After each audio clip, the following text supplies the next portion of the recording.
साल 2019 का ये आखिरी महीने चल रहे थे। आपको ध्यान होगा उस वक्त भारत में CA/NRC को लेकर के बड़े प्रोटेस्ट हो रहे थे।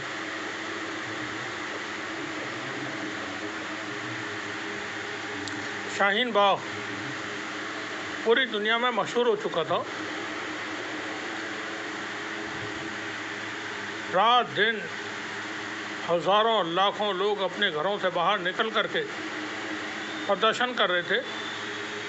शहर शहर ये प्रदर्शन हो रहे थे।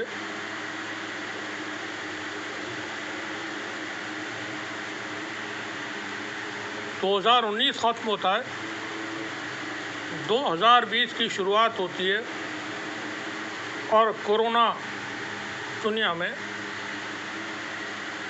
उसकी शुरुआत होती है कोरोना की। अभी तक कोरोना को इस दुनिया में कोई नहीं जानता था। कोरोना नाम की कोई बीमारी है, क्या है वो, कैसे फैलती है, सिम्टम्स क्या होते हैं, प्रिकॉशंस क्या है उसकी, कोई मेडिसिन है कि नहीं है, किसी को नहीं मालूम था। जनवरी 2020 में दिल्ली में भयानक दंगे शुरू हुए। कम्युनल राइट्स और डोनाल्ड ट्रंप का आना भी हुआ। गुजरात में उनका बड़ा भव्य दिव्य विशाल विराट कार्यक्रम प्रधानमंत्री मोदी ने अपनी मौजूदगी में वहाँ करवाया था।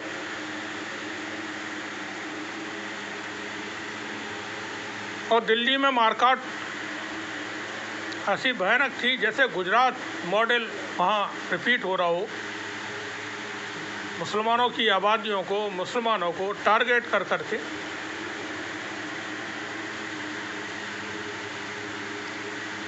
पचपन से ज़्यादा लोगों की हत्याएं हुई थी और करोड़ों रुपए की, अरबों रुपए की संपत्ति का नुकसान हुआ।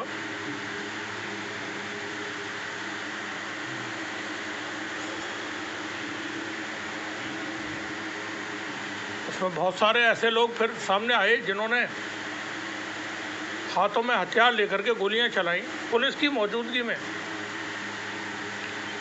ये हिंदुत्ववादी समाज के लोग थे। यूनिवर्सिटी में दाखिल हो करके हमले बोले, हाथों में स्टिक और हथियार लेकर के। कोई पकड़ा नहीं गया, किसी के खिलाफ कार्रवाई नहीं हुई, आज तक नहीं पकड़े गए। क्या हुआ उनके खिलाफ किसी को नहीं मालूम, पूरे देश को नहीं मालूम।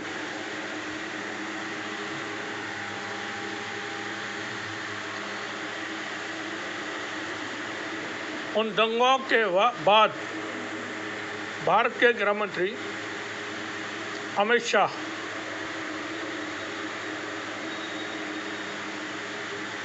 उन्होंने बताया, उनका बयान है, उन्होंने कहा कि ये दंगा करने के लिए 300 से ज़्यादा लोग दिल्ली के बाहर से बुलाए गए थे। ये अमित शाह गृह मंत्री भारत सरकार का ऑन रिकॉर्ड बयान है कि 300 से ज़्यादा दंगाई दिल्ली के बाहर से बुलाए गए थे। कौन दंगाई थे, कहाँ से आए थे, किसने बुलाए थे, वो कहाँ ठहरे थे, उनके खाने पीने का बंदोबस्त किन स्कूलों में किया गया था, उनको हथियार तलवारें किसने प्रोवाइड कराए थे। गृह मंत्री ने कभी नहीं बताया उनमें से कोई पकड़ा गया, ये भी नहीं बताया। एक आदमी के बारे में नहीं बताया गृह मंत्री अमित शाह ने कि ये आदमी पकड़ा गया है। और ये उन 300 दंगाइयों में से जिनके बारे में मैंने बताया था, वो एक भी दंगाई आज तक नहीं पकड़ा गया। मगर लोग पकड़े गए थे, बहुत सारे लोग थे। कुछ के नाम मैं बता देता हूँ क्योंकि इनकी जमानत कल ही खारिज हुई है। 2 सितंबर को ये जमानत खारिज हुई है। 4.5 साल से ये लोग जेल में हैं। उमर खालिद, शर्जील इमाम, अतर खान, अब्दुल खालिद सैफी, गुलफिशा फातिमा, मीरान हैदर, शिफाउर रहमान, मोहम्मद सलीम खान, शादाब अहमद।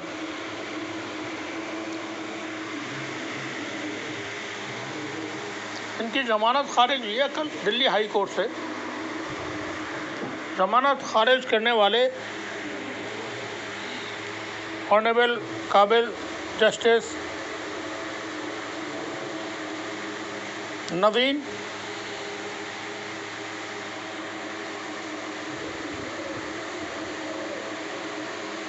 चंद्रा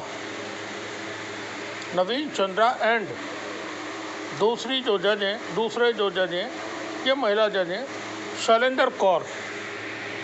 इन्होंने ज़मानत याचिका खारिज की है। 4.5 साल से जिन लोगों के मैंने अभी नाम आपके सामने रिपीट किए वो जेलों में बंद हैं। अभी तक इनके खिलाफ चार्जशीट दाखिल नहीं हुई है। दिल्ली पुलिस का कहना यह है कि इनके मामले में 700 से ज़्यादा विटनेस हैं हमारे पास, जो कोर्ट में जब केस चलेगा ट्रायल पर केस तब चलता है जब चार्जशीट दाखिल हो जाती है, तब ये विटनेस और एविडेंसेस अदालत में पेश किए जाते हैं। मगर अभी वो केस चार्ज पे नहीं लगे। जुडिशरी का हाल बुरा है, ये समझ लें आप।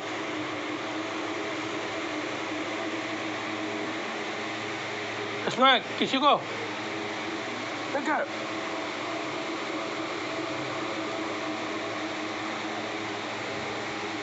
बात कहने की आज़ादी तो है ना, और मैंने बहुत करीब से देखा है चीज़ों को, तो मैं समझता हूँ सन 2000 25 जनवरी सन 2000 को मेरी गिरफ्तारी हुई थी। 26 जनवरी 2000 को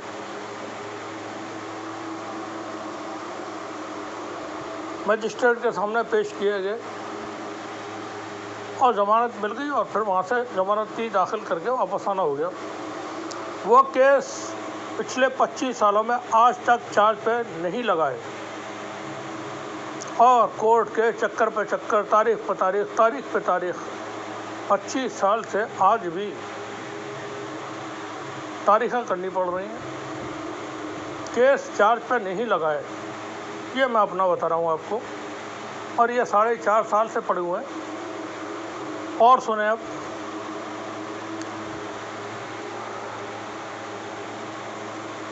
एक केस था मेरा अपना,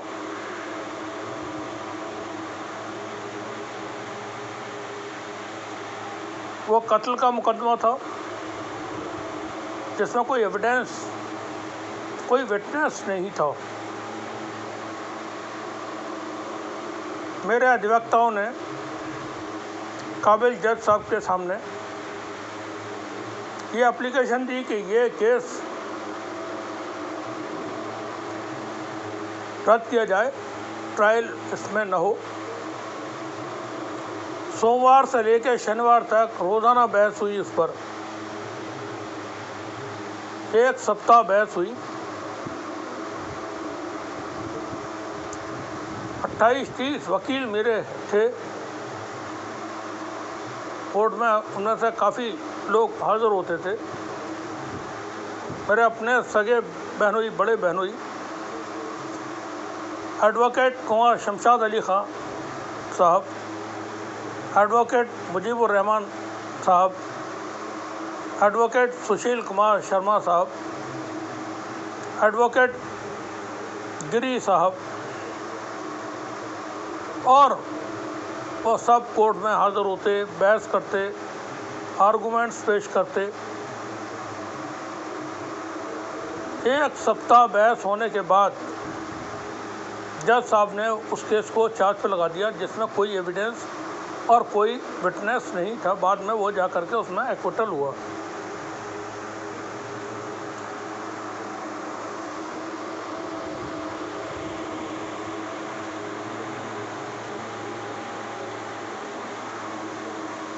अब ये जो इन लोगों का मामला है, जो दिल्ली दंगों के केस में मौजूद जेलों में है 4.5 साल से, नो बेल, जबकि कानून के मुताबिक लोगों को बेल देना उनका अधिकार बनता है, जमानत उनको दी जानी चाहिए। ऐसे लोगों को जमानत न दी जाए जो सोसाइटी के लिए बड़े ख़तरनाक हैं या हीनियस क्रिमिनल्स हैं, या उन्होंने कोई हीनियस क्राइम किया हुआ है, या प्रोफेशनल क्रिमिनल्स हैं, उनको जमानत न दी जाए, और दी जाए तो बहुत सारी गारंटी इसके साथ जमानत दी जाए। पर स्टूडेंट्स को, इंटेलेक्चुअल्स को, नौजवानों को, वो नौजवान तो देश का भविष्य होते हैं, समाज को दिशा देते हैं, उनको इसलिए जेलों में रखा जाएगा क्योंकि सरकार यही चाहती है कि जेलों में रहें और ये तबाह और बर्बाद हो जाएं, because you peoples are born to be punished.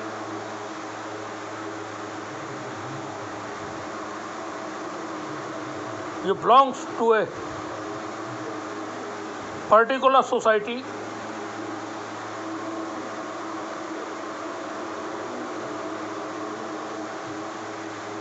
हम अदालत की मंशा पर, काबिल जजों पर सवाल नहीं खड़े कर रहे हैं, हम वो बात कर रहे हैं जो हो रहा है।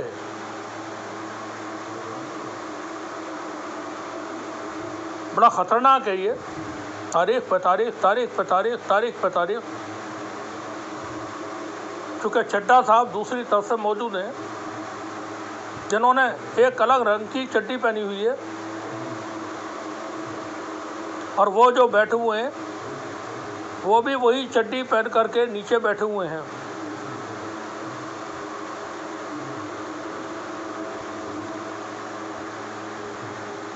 That's why you are not.